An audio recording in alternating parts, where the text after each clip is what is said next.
kiddos. Christmas, Murcha. And because it's Christmas, school is now closed for the holidays. Your kids are all at home. But that's no time to stop learning. Come on, I'm like a drill instructor here. Do your math. That's what we're gonna do today. We're gonna do the math. Take out your number 2 yellow pencil and let's talk about the tax rate. That's all they've been talking about in Congress is the tax rate. Decreasing, cutting the tax rate. Now let's have a cut tax rate from the 90s, because that's the tax rate, they cut it. But now, let's just think about increasing the tax rate and the revocation of said tax cuts. Now, and then you add it in there like it was there, because it wasn't there to begin with. It was a tax cut. You weren't getting the money didn't exist, it's not there. All right, now you decide against the increase that you thought about. Oh, happy days, happy for all of you. We did something to benefit you. And yet you still got it added in there. Now the money that wasn't there, but was considered, now has to be paid for by the taxpayer. That's what you're trying to tell us. That it costs $800 billion to not tax us more. All right, that's the math. So let's turn this into a scenario. I thought about buying a new 40 caliber handgun. And I really wanted this. It was really nice with the grip and the sight. But Ms. Rhea doesn't like me having accessibility to weaponry.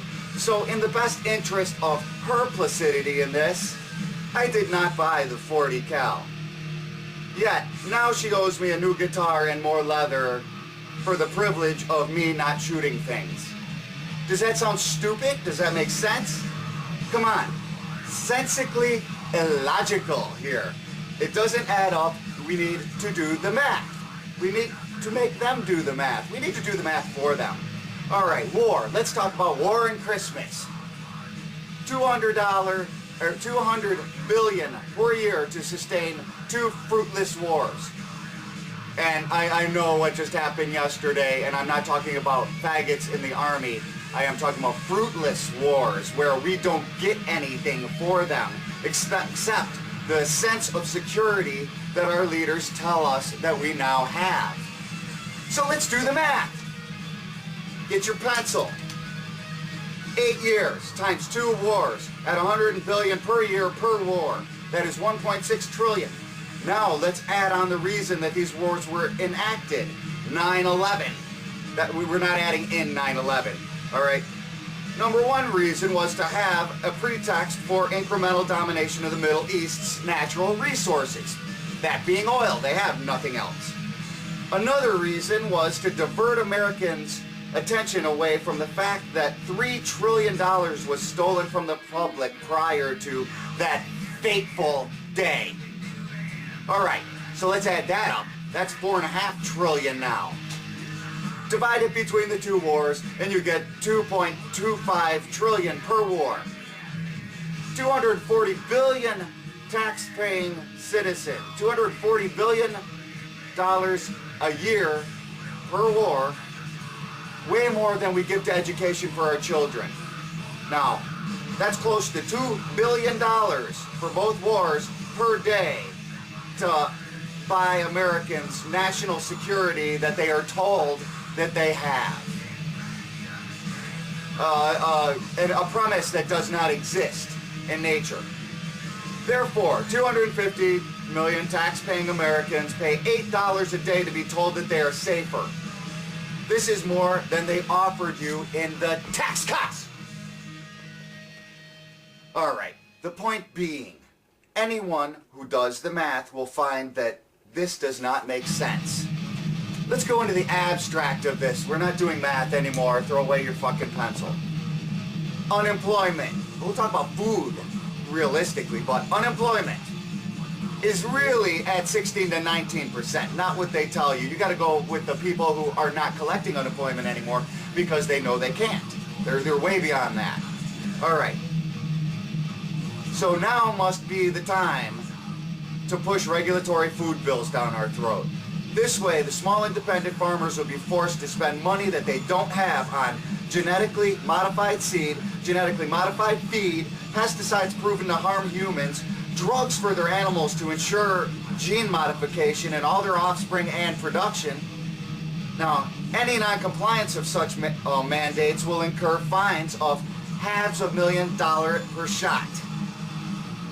All right, which no one can afford. That shuts them down or allows them to be purchased at pennies on the dollar by national farm subsidiaries.